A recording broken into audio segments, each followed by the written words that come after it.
Unless you've been excluded, we don't ever understand what inclusion means.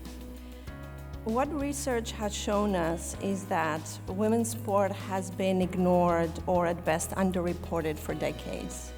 And the message so far for the women's game from the media is that it's a second-rate product. We're focusing on the visibility of our sport. But within this visibility is empowerment, and how we are empowering our girls and women to be proud of who they are and to stand up and represent. We are all biased, every single one of us. If people feel that best and top are words related just to men, I think that's just going to exacerbate the problem. We've seen that over 7 in 10 people around the world genuinely want to see sports organisations do more to promote women's sport. They do want to see female athletes having the same coverage as their male counterparts. If we want to break gender stereotypes, we have to do it on both sides. There aren't any easy tools.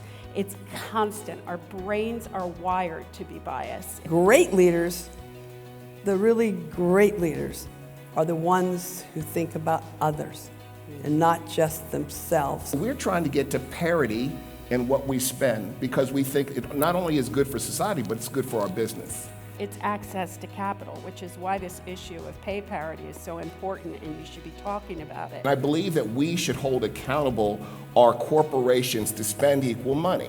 We started equal pay, like at the Kenya Open, so everybody is paid the same. We play similar events.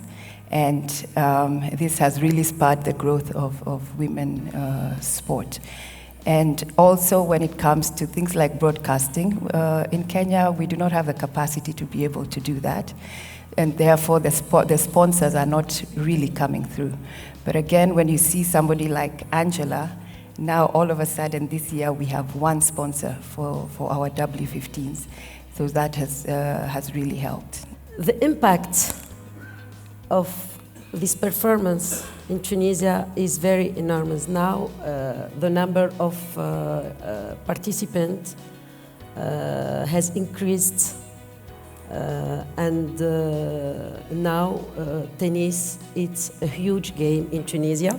So I think it's one thing to have young girls playing, but it's another thing, and it's hugely important to have female leadership. I would just encourage all of you to support others, help them, don't let them fail, because you really are investing in your own country and your own legacy. And follow the money. If you don't have the money, I don't care how big your aspirations are.